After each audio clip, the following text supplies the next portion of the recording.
Hello and welcome everyone. I am Andrew Tropin and I am free and open source software developer, author of Guix Home and RD projects. And on this stream series we talk about development tools, practices, share part of my usual workday, and travel towards a sustainable ethical business.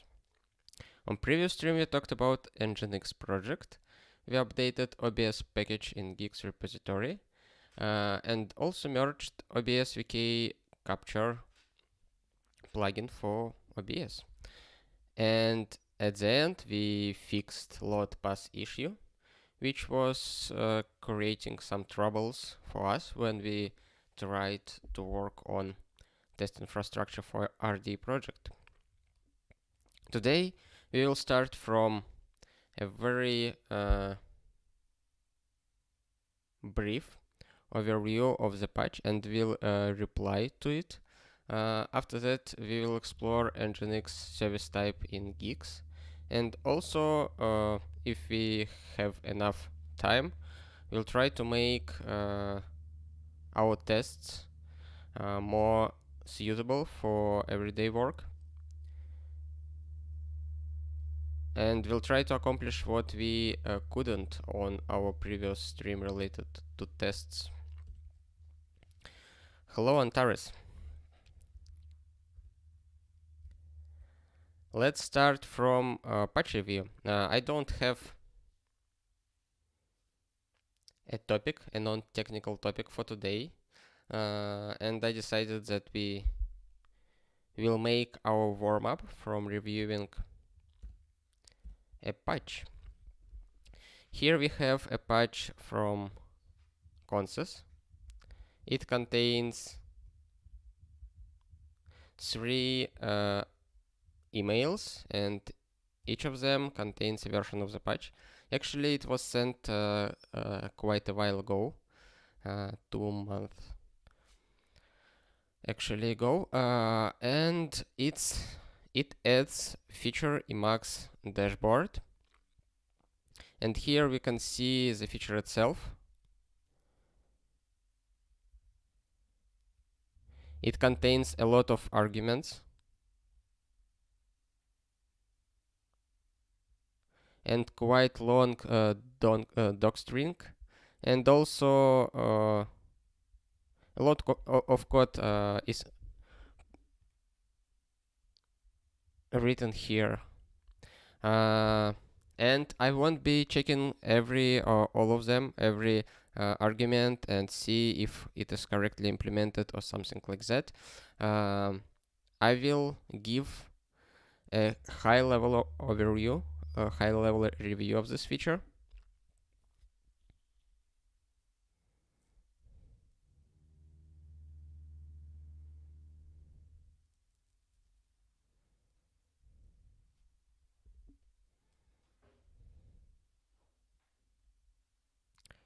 For people who are not very familiar with RD and features, RD is basically an API and also a distribution, GNU Linux distribution that you can customize using this API. This API built on top of Guix Home and Guix system. And features are special entities which contains a list of pre-configured home and system services. And in this case, it just contains only one home service, which creates a package which contains configuration for emacs package. It creates a Guix package, of course. And the one obvious downside of this feature that it has a lot of configuration options, and that's probably not what we want, and I will explain why in a few minutes. Actually, I forgot my water in a different room. I will need to take it. Okay, let's review this patch, and I will take my water after that. First of all, let's grid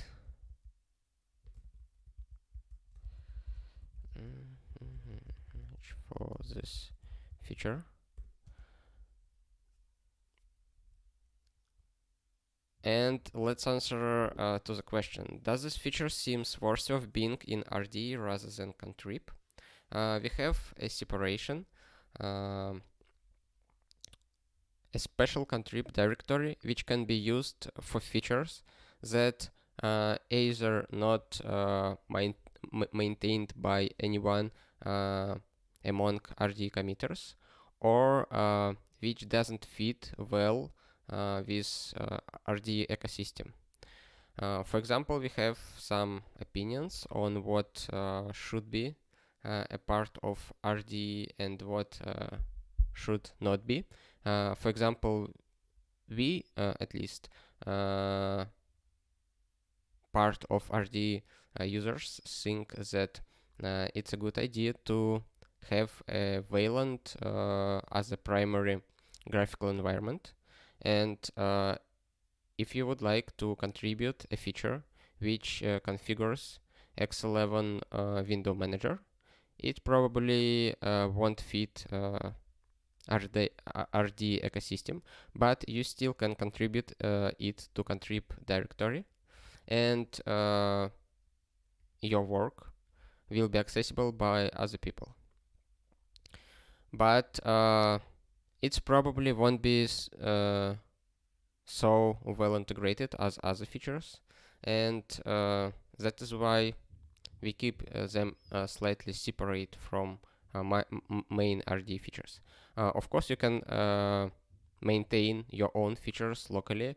They can be very well integrated with the rest of RD or with other features you maintain, but primary RD distribution have some kind of opinion on what features should be included or not, and how they should be integrated between each other. And feature Emacs dashboard looks like a good fit for RD because it doesn't have too much dependencies except Emacs itself. And also right now when I start Emacs, I see a scratch buffer. It's okay for me, and I can start work from it, but seeing a dashboard which more informative and more useful, probably have some shortcuts to start work on recently visited files or recently visited projects and so on. It seems like a good addition to RD. Probably I would like to have it as a feature which available in RD ISO, in RD live CD.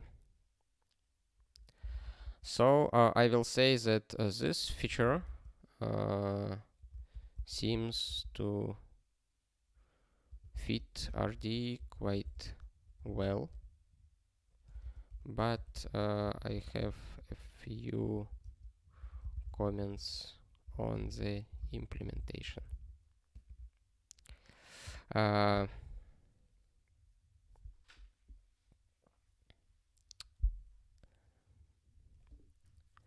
There is no very well-defined explanation on how to develop features and how they should look like. And right now it mostly, sharing our perceptions by examples. That is why the proposed features can vary in their implementation and their properties. And this feature looks too much configurable, I would say. And what I mean by this, most of the features are batteries which can be just included in your setup and work out of the box without any further configuration. And they will work quite good, but maybe have some opinionated configuration for it. And that's have its own cons and pros, but I think it's reasonable to provide a battery that can be used out of the box with quite good configuration. And if you don't like it, you just throw this feature out, implement your own, which more suitable for your use cases.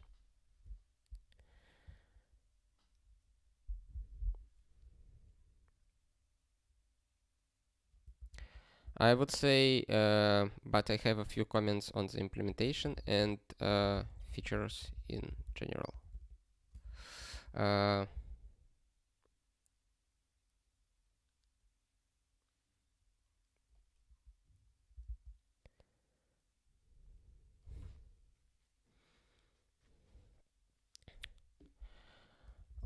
Let's try to stick with Pareto rule. I'm not sure if I write it correctly.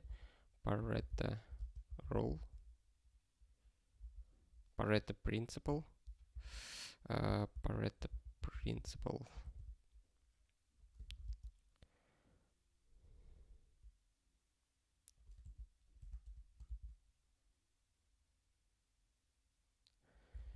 Feature.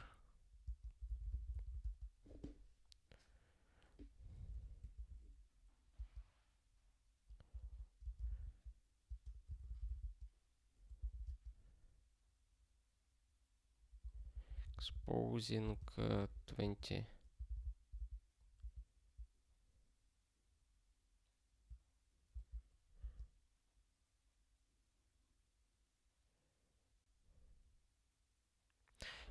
What I would like to say,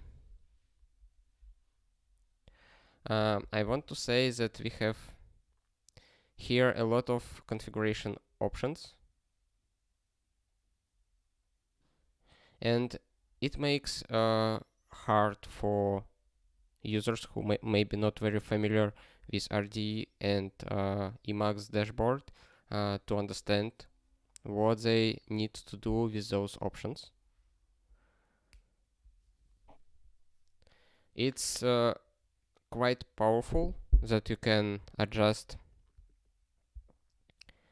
everything here, but in most cases it's not needed.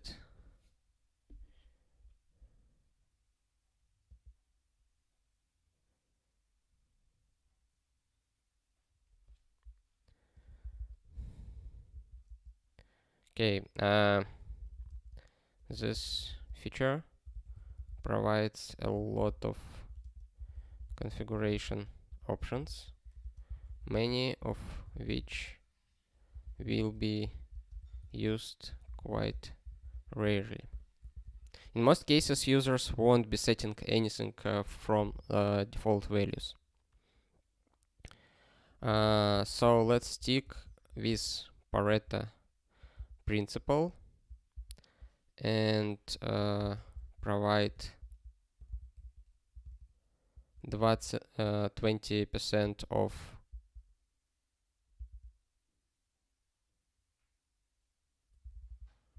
let's provide a small amount of options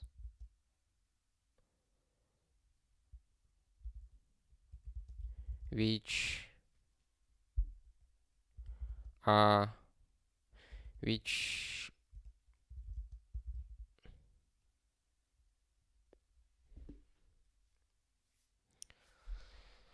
principle and provide a small amount of options which will be used most often. And let's keep the rest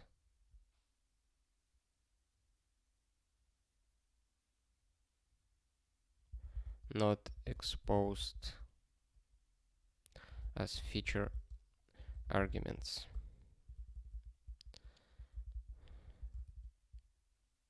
will be used quite rarely. Let's try to stick with Pareto principle and provide a small amount of options, which will be used most often, and let's keep the rest not exposed as feature arguments.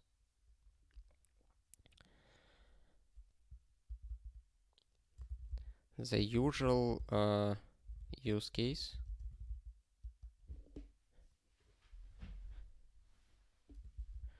I see is to just enable a feature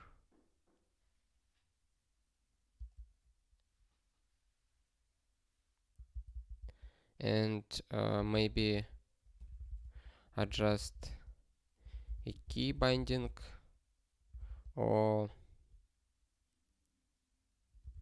something like that.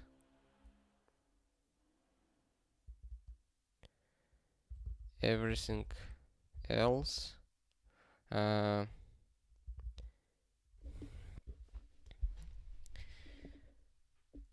is decided by RD developers.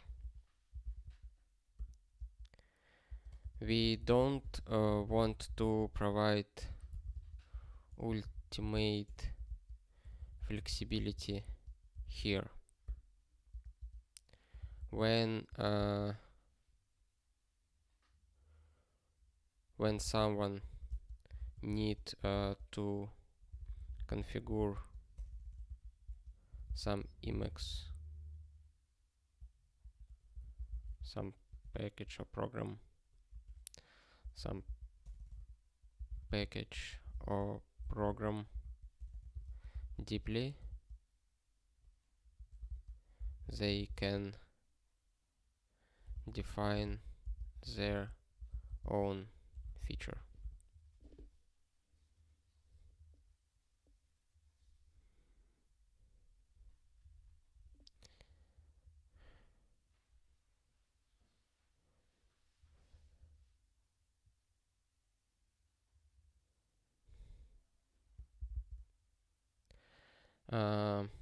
Also, I have a plan to make it possible to extend emacs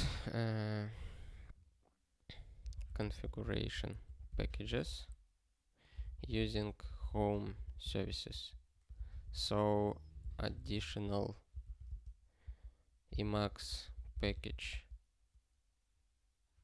options can be added to existing feature without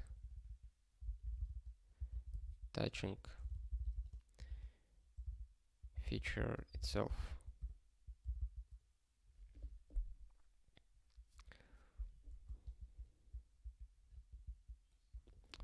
Okay, let's revisit what we already wrote.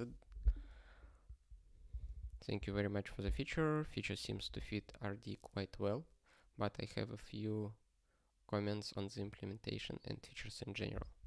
This feature provides a lot of configuration options,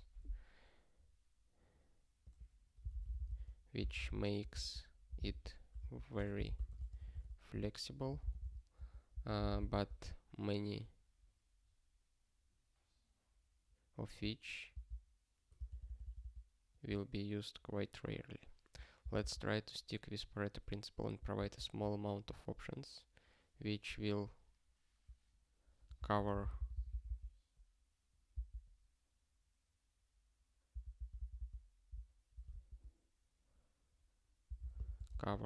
most of use cases. And let's keep the rest not exposed as feature arguments. The usual use case I see is to just enable a feature and maybe adjust the key binding or something like that. Everything else is decided by RD developers.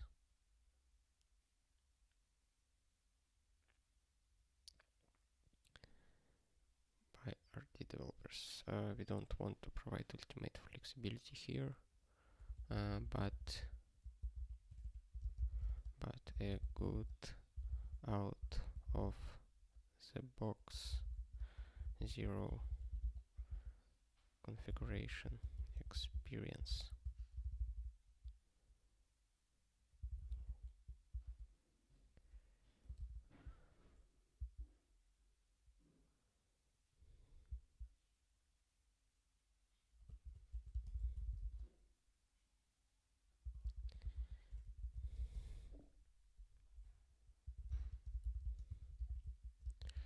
Or extend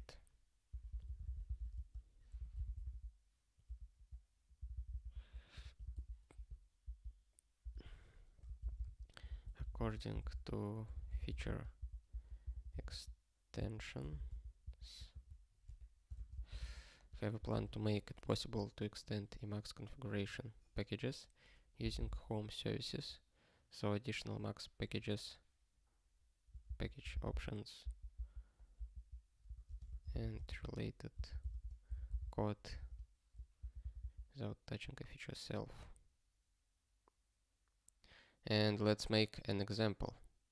To make an example, we will edit indirect region, and here we'll enable scheme mode, and let's say a feature emacs dashboard, and after that we will say feature emacs extend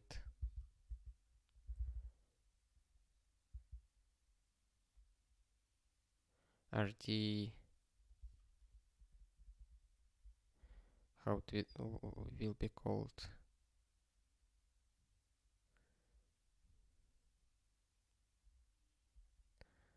emacs feature name RD dashboard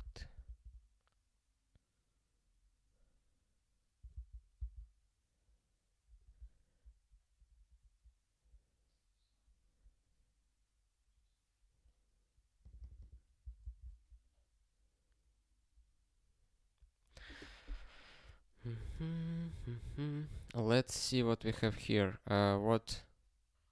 What is very likely to be used quite rarely.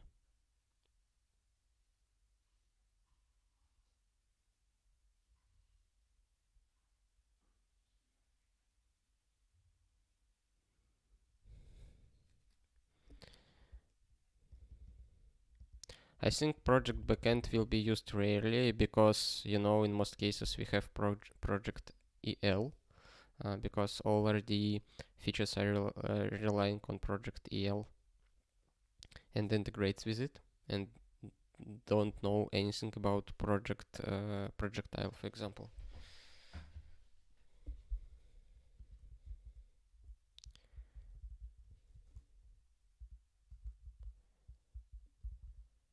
Oops.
how our packages looks like. RD.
Okay, we provided an example of possible feature extension mechanism in the future. Um,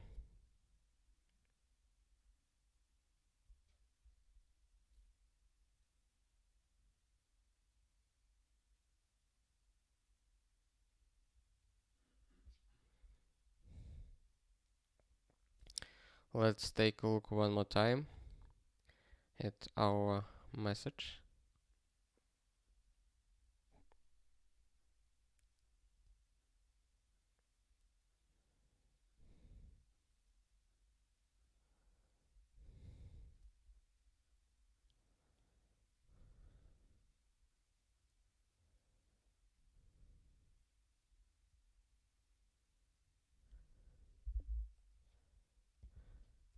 They can define their own feature which exposes the same RD values and can be used in place.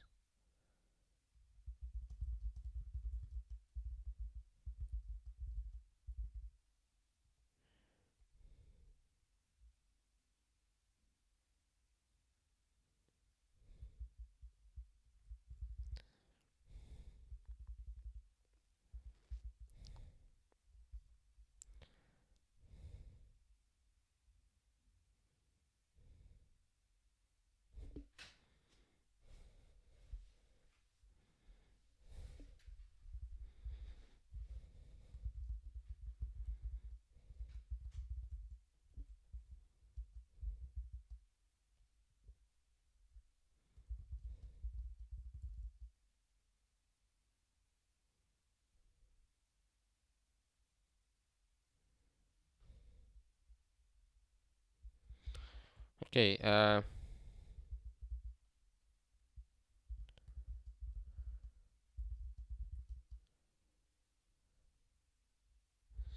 is clear. Let me know if I need to elaborate on some part.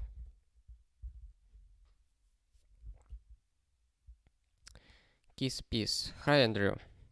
On the very end of the last stream, you make small typo with eval after load geyser impl. That's why it didn't work. Oh, thank you very much. Actually, we can try to fix it. Thank you for pointing it out. It really makes sense why it didn't work.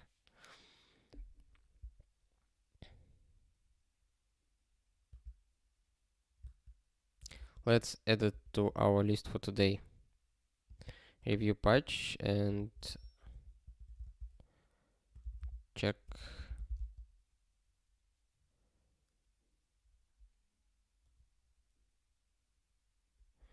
with eval after load typo. Pum pum. Okay. Pum pum. Let me know if I need to elaborate on some part. If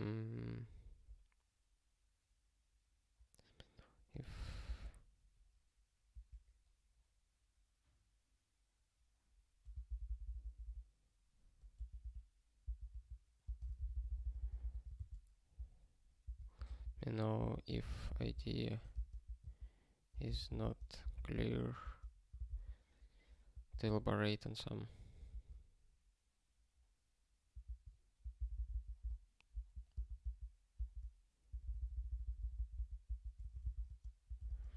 ideas are here. I need to elaborate. Okay, that's it.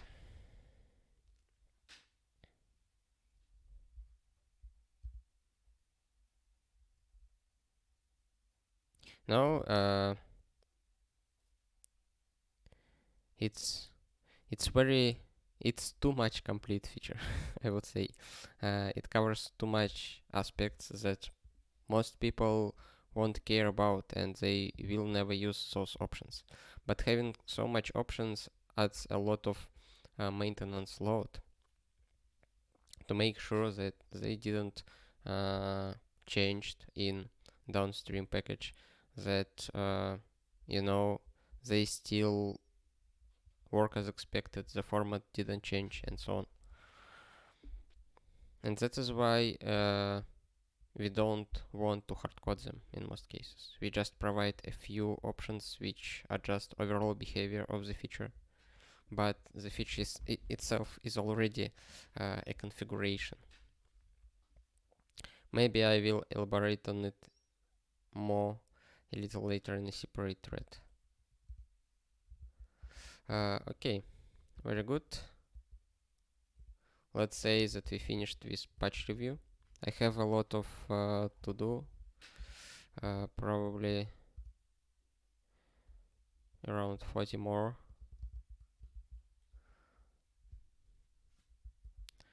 But we'll review them later, as usual. Okay, let's go back to our emacs xyz features geyser.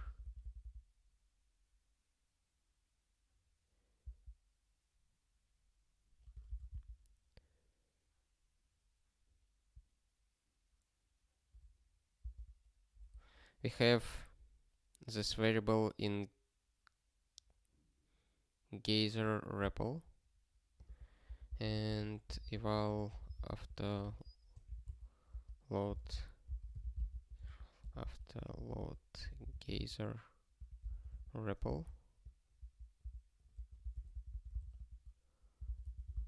impl, like this.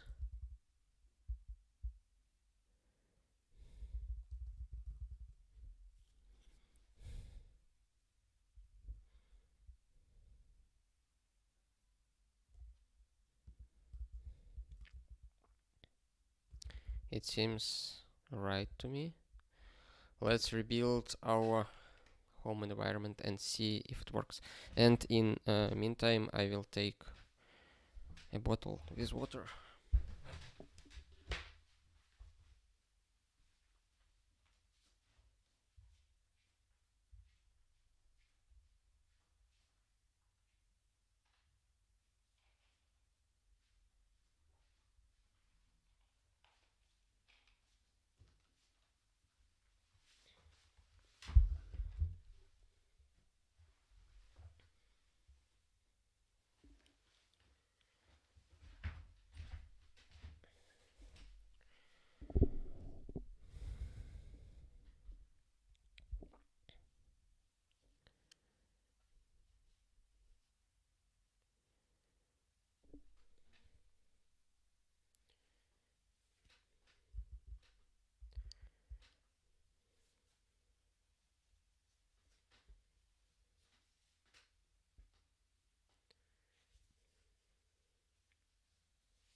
We also have Nginx service type that I would like to explore today and see how it is implemented.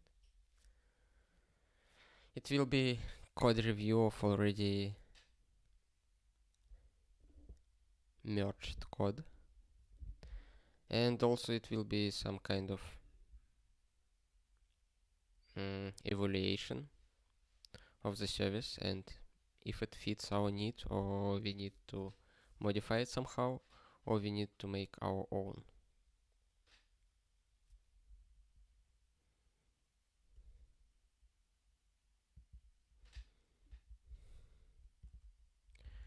Let's open service web file and let's see Nginx. Oh, that's a lot of stuff here.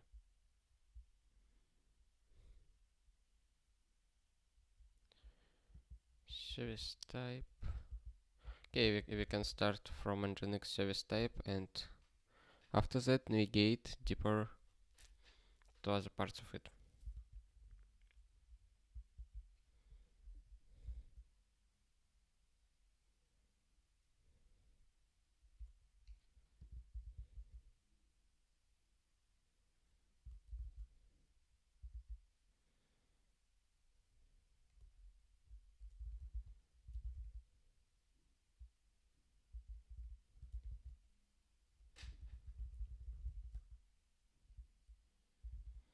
Okay, I checked that current REPL has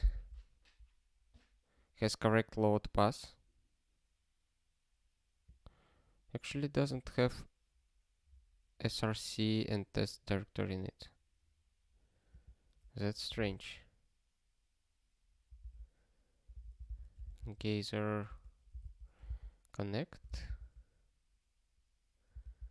load path. Oh, now it have. Probably the last time I connected to REPL, it was not a connection to REPL, but creation of a new one. That is why the load path is different.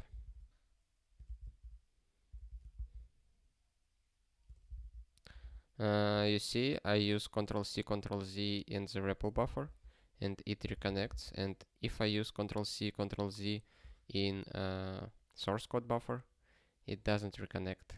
It just creates a new geyser process, and it still displays host localhost port 37146, but it's not a connection to the REPL.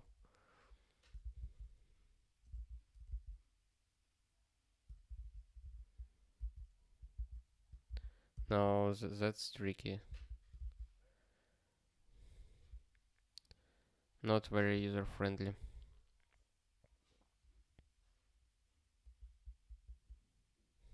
Okay, let's see how our compilation goes. We see that the package, the home environment was built, and let's open RD test runners.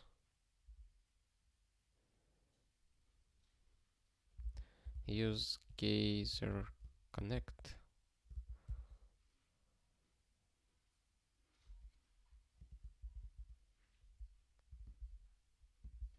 Okay, we didn't.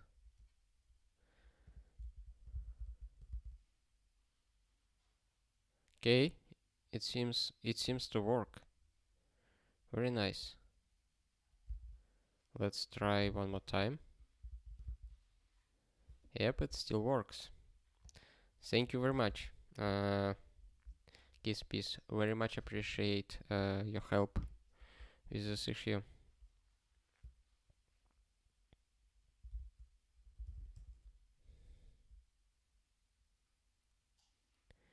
Okay, let's start exploring Nginx service type. What we have here? It extends 3 services: Shepherd root service, activation service, and account service. Also, there's a way to extend Nginx service type. It accepts a list of servers it inherits from original configuration and just appends server blocks. That means that we can only extend Nginx service type by providing more server blocks. Probably I had to make a stream about Nginx configuration structure before this stream.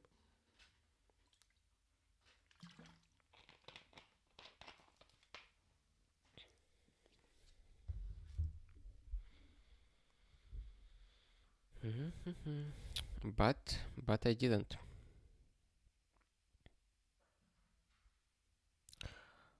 Okay, let's see Nginx configuration. Let's see just example configurations that we have on Nginx site. It's relatively simple. It's a key value pair, like user and value, number of worker process, error log, and so on. And also this key value pair can be a part of some context. For example, events. And here we have keys and values inside the context of events. The same works for other contexts, and they can be nested. Also, there is include directive, which allows to almost literally insert the content of the file in place of this directive. And also there are some other control flow structures. Not exactly control flow, but control structures like if. But in most cases, it's still key values pairs in some nested context. And in HTTP root context, we have server subcontext, which defines our virtual hosts in Apache vocabulary. And you can see that we have a few servers. And the package, HTTP package, will be handled by the server, which matches the best by different properties. For example, by server name. If we have a package which targeted to domain and has some other properties, like for example, it targeted to HTTPS port or HTTP port or something like that. And here in the server context, we can define locations, which can be a literal match, it's actually prefix match, or regular expression match. And inside it, we can serve a static content, or we can just redirect the package to a different server. And here you have you see the example of load balancing, and you can redirect to some downstream server or upstream server. I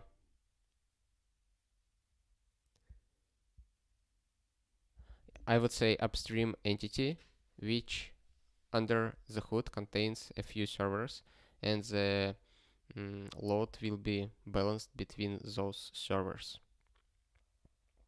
And here you can see the example. For example, root location will be proxied to big server com upstream, which is actually a few different servers under the hood. And that's it. That almost everything you should know about Nginx configuration. Maybe some if examples somewhere we have.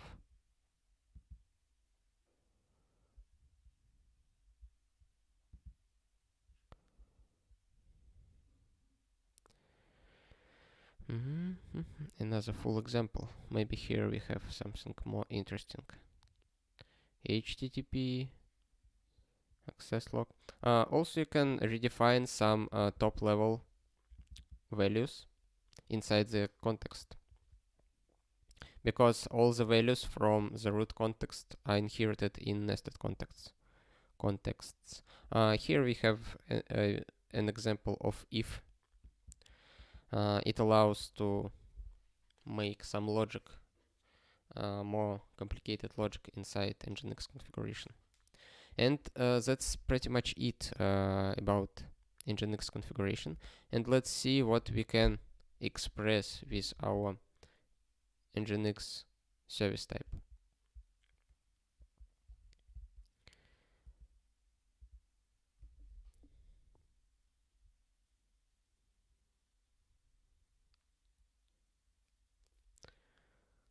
First of all, we see Nginx Shepherd service, which creates an actual Shepherd service, which has invoke command to start Nginx binary with specified config file and additional arguments.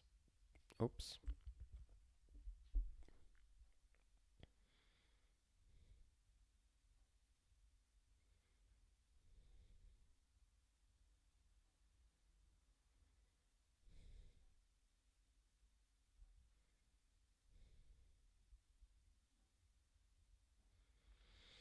Hmm.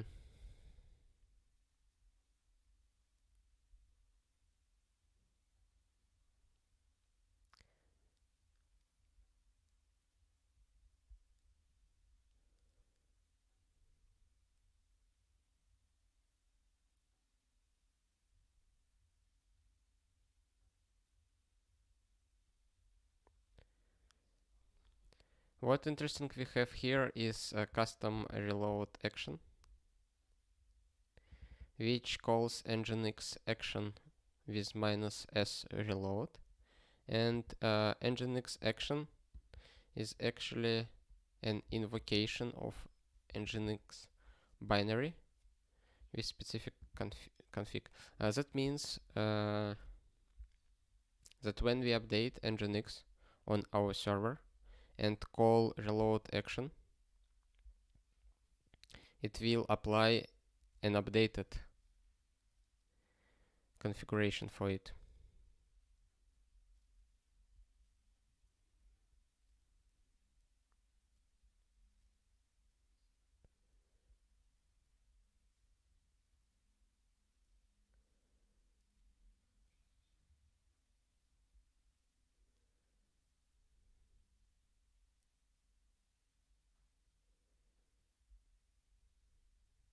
I'm not sure how stop action works here, because it returns false as a result of the function, but we have invoke here. How they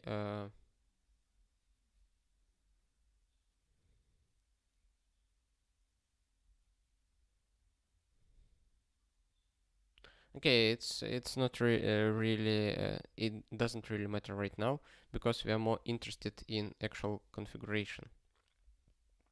Also, we have Nginx activation, which probably prepares some directory for logs and other stuff.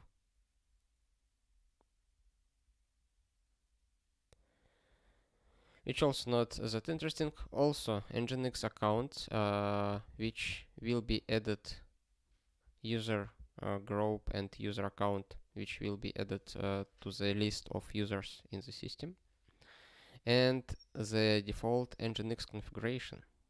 That's more interesting. Here we see mixed text file nginx conf. We have a few top level declarations for user, process ID, error log, a few more top level directives for adding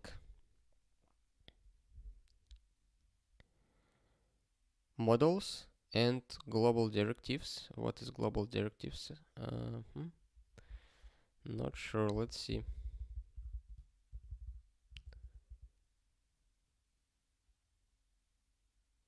Nginx configuration global directives. Looks like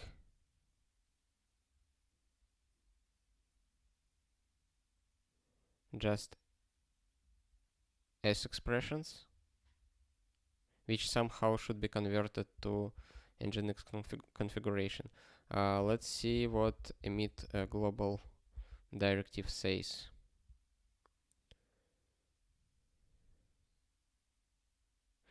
It seems it was added recently.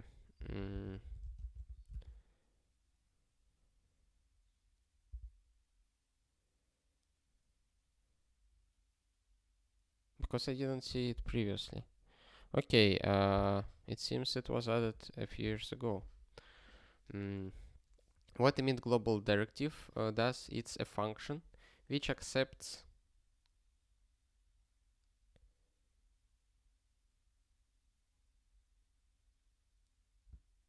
a list of key and value pairs or key and nested a list.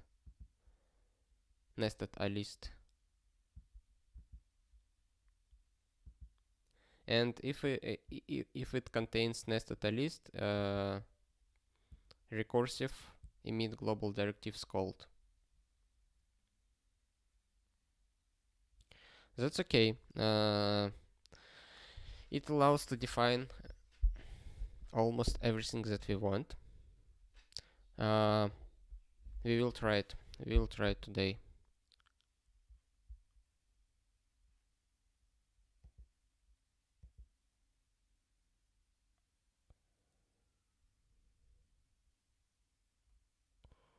Okay, very good. Let's go back to our Nginx conf. After that, we unconditionally define HTTP context and define some temporary directories and include MIME types, which is okay.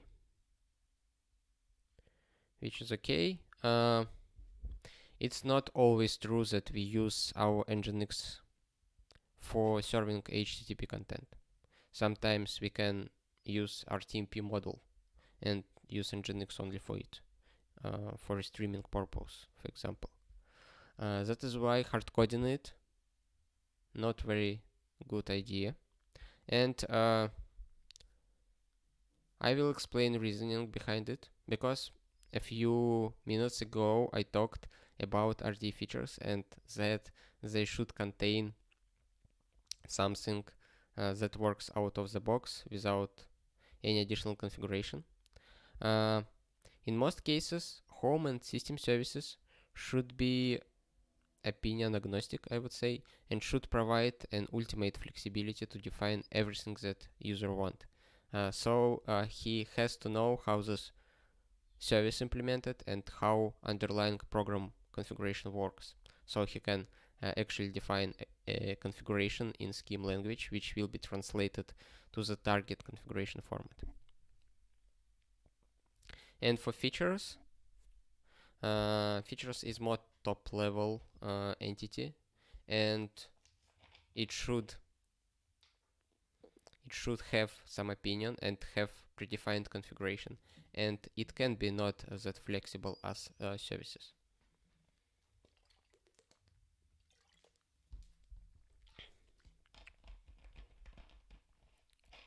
The problem here, not the problem, just a matter of fact, probably some of Guix developers want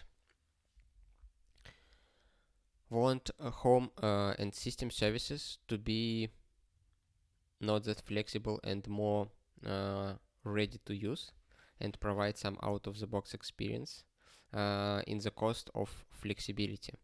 And the point is that you always can contribute a patch which will make it possible to cover your use case if you know the current state of the configuration is too restrictive. And I am not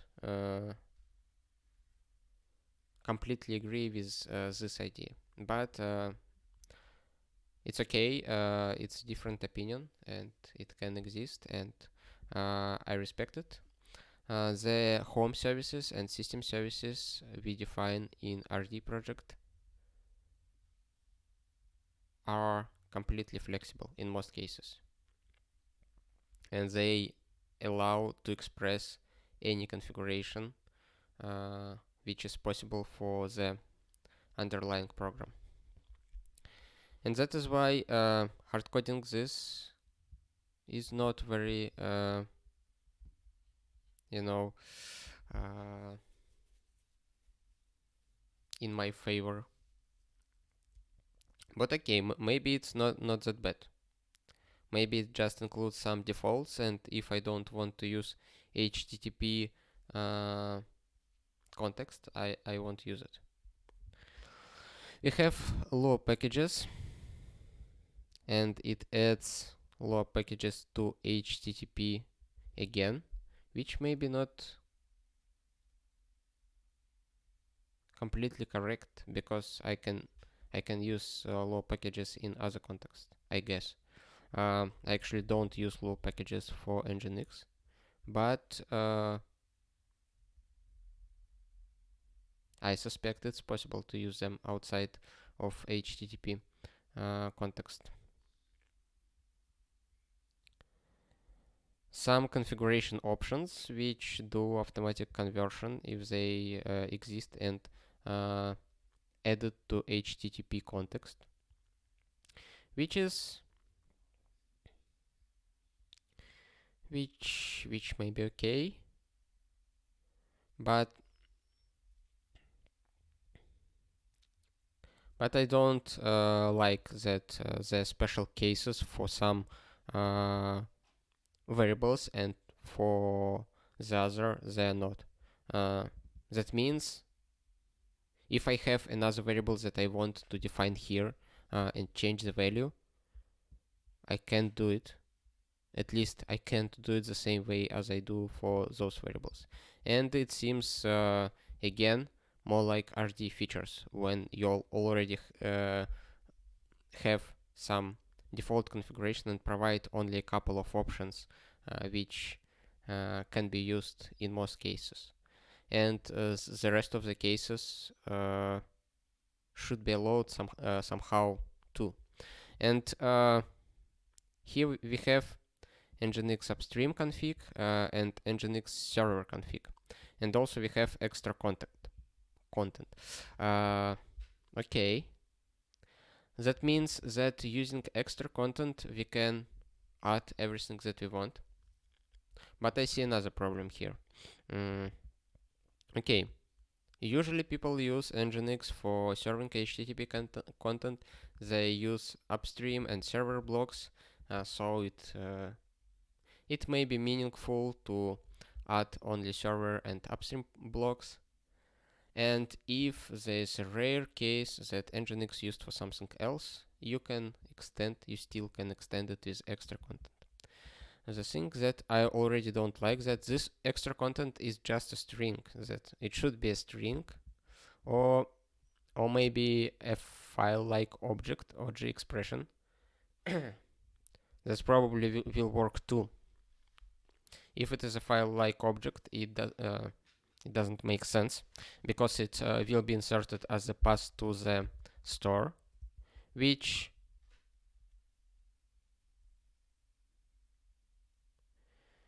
will make this configuration just incorrect.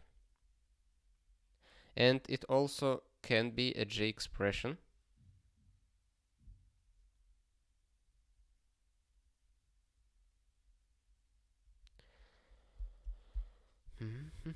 And this J expression should return a string, and it will be inserted in place of this variable, the value of J expression, which can work. You can express almost any logic this way, and you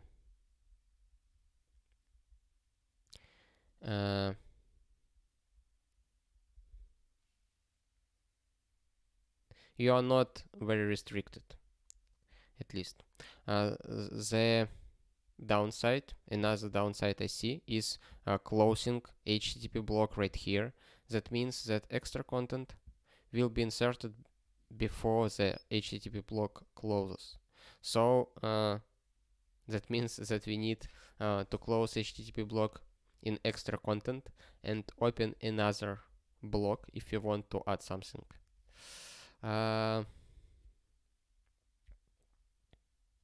That's not very user-friendly as well.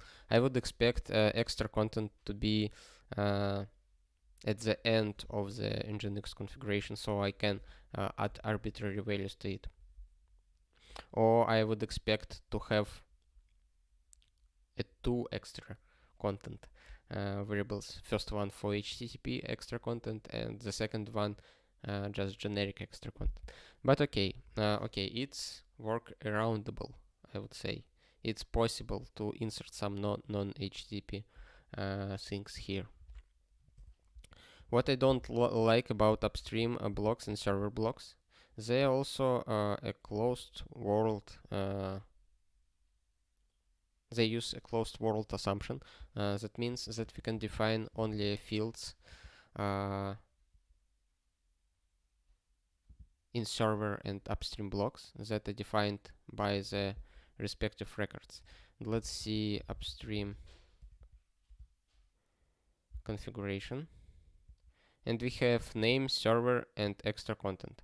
Okay, for Nginx upstream configuration, we have name and servers, and also extra content, which somehow should be handled.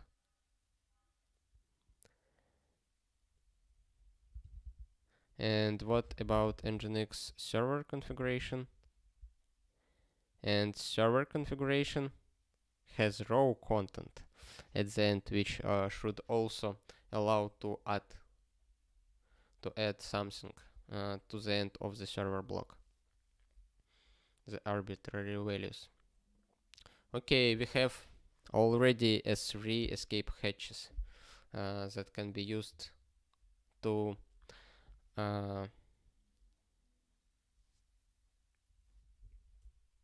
express our needs. Not very consistent. Extra content, raw content, maybe something else content. Don't like it. Don't like inconsistency. But okay. What about raw content?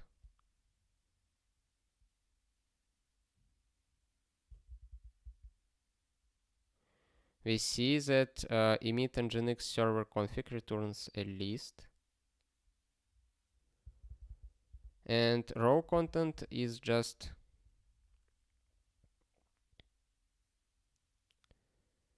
a list of entries.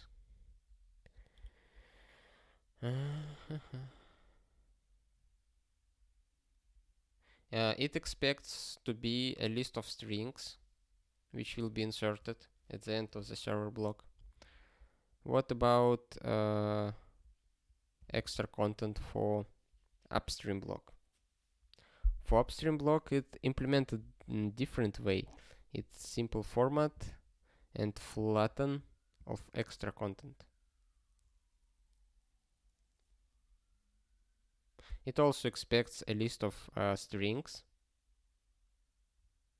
but this is extra content is flattened.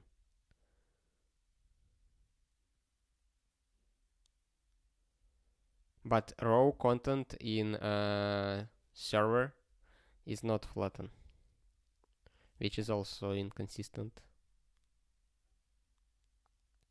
They serve the same purpose but implemented differently. Not a big fan of such API. Okay, let's try to build something. Let's open our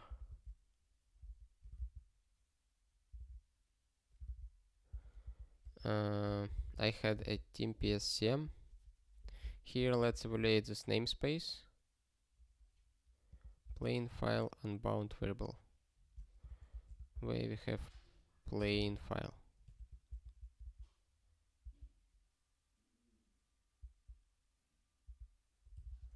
Okay, let's just include gex.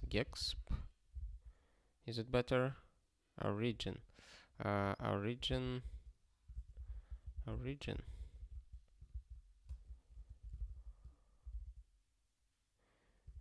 Build with store. Okay, build with store now resides in rd something tests store, I guess.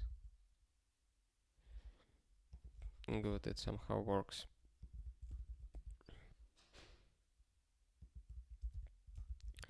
Boom, boom.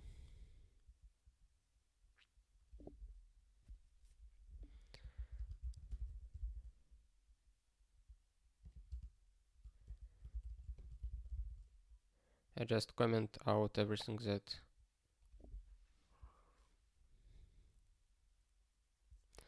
may be not related to our Nginx configuration. I already have a few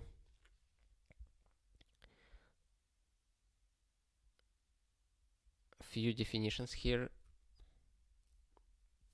for Nginx service type, and I already tried Nginx configuration and set low package path and added two low packages here, and also server blocks. I have a list of Nginx server configurations. Let's see how it looks.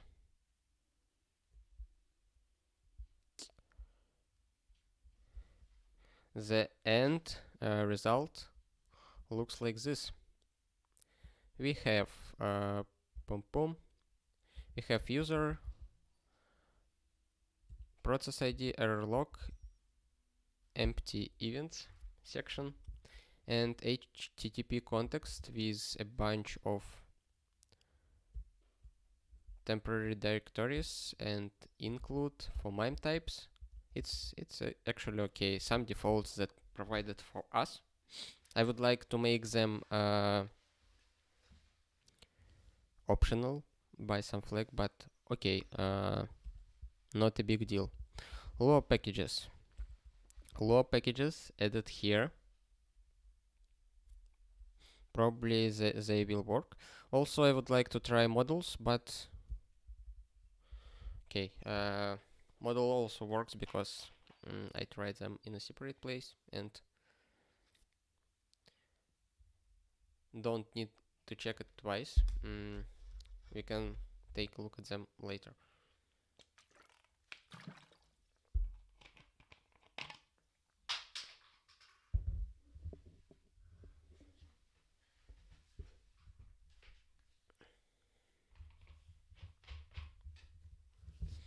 Server blocks. Listen, server name, SSL certificate, root index, server tokens off. What we defined? We defined listen, server name, SSL certificate, and that's it. We didn't define server tokens off. We didn't define index. We didn't define root.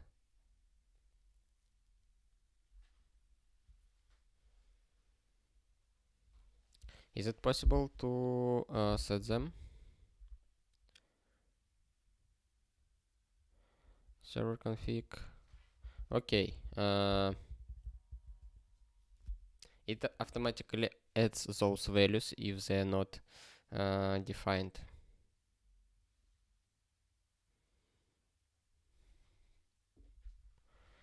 That's possible to set using Nginx server configuration.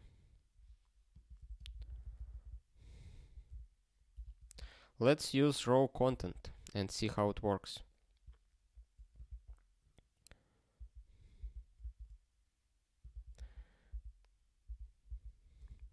Raw content, and it it should be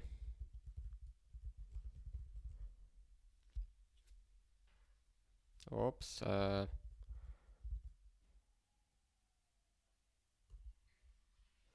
raw content added here. Let's see, hi, hello, and maybe hey.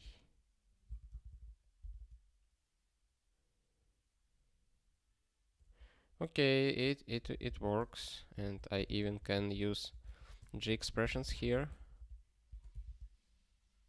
Format false, hi,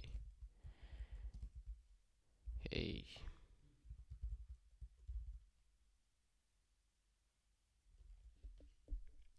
Okay, we can extend server blocks, which is good. We also can see that one more server block defined here, which we didn't actually define, and it is defined by certbot service type. It extends Nginx service type with its own server configuration.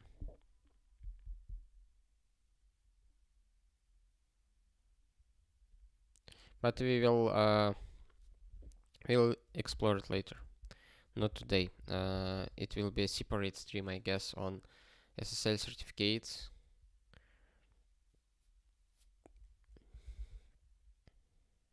But we know that we can extend Nginx configuration. But as we already explored, it can be extended only with servers. That means the servers which will go to HTTP context. That means if we want to extend our Nginx configuration with RTMP servers or some other entities outside of HTTP context and outside of which are not server entries, it won't be possible. I mean, it's still possible to express almost any configuration, almost any Nginx configuration using this service type, but it's not flexible. Okay, we had raw content for server blocks, but what about upstreams?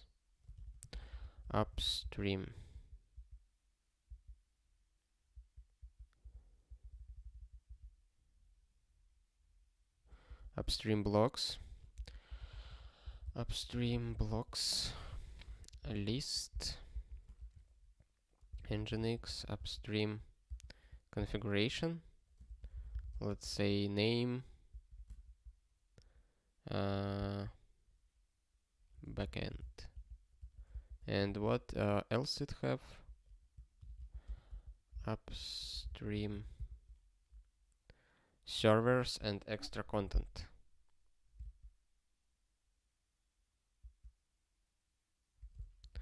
Extra content. Hi.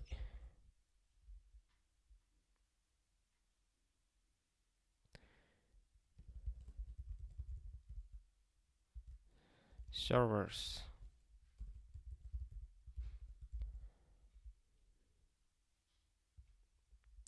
See. Server. Okay. Let's say server 1, server 2. Hi.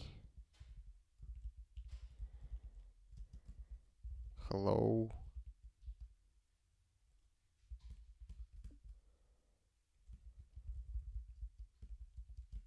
Ho ho.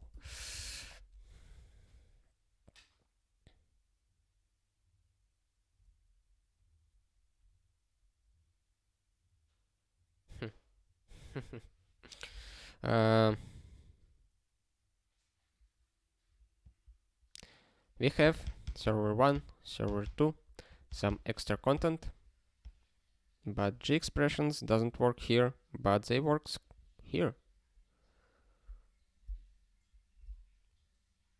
Inconsistent, unpleasant.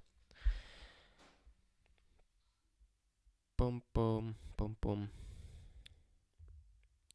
And let's see what else we have here.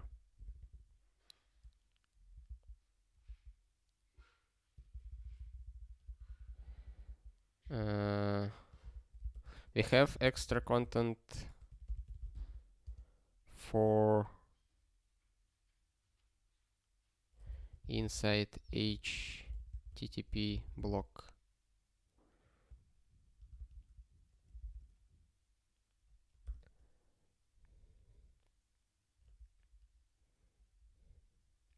And we see it is added here.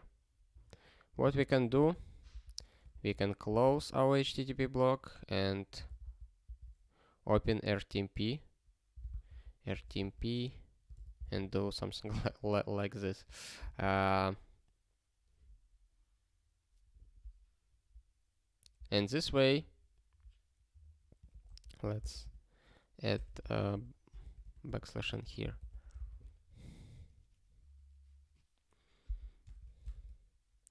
This way we can define additional configuration.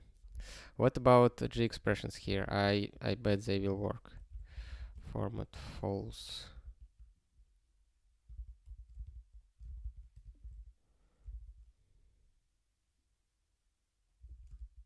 Oops. Yep. It works. So we can use G expressions here. We can use G expressions in server blocks, and we can't use G expressions in extra content of upstream blocks.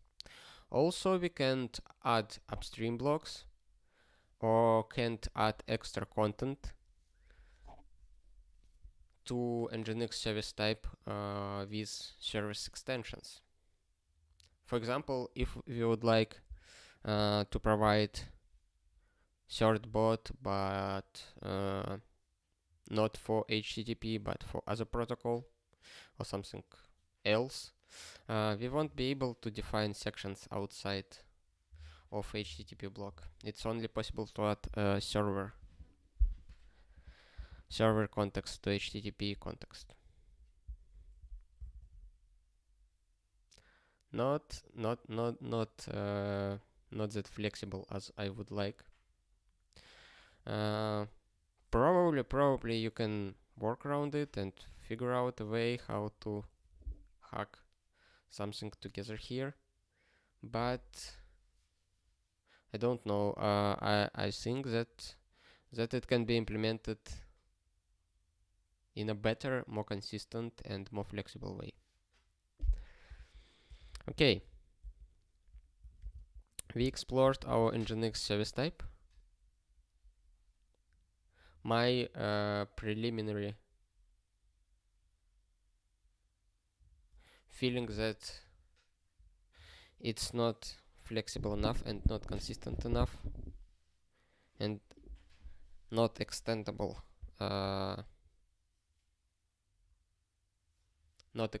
enough, and we will need to re-implement Nginx service type for RD. Okay, I had one more item here about making tests better in RD, but we will do it next time, maybe next stream or maybe next week, not today. By the way, if you like what I do on RD projects or on streams, you can support me by subscribing to the channel, joining IRC, or following me on Mastodon. I am abcdw at fostodon.org.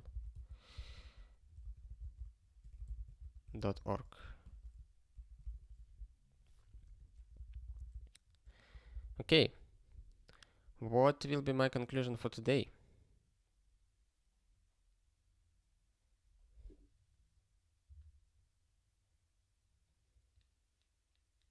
Let's come up with something.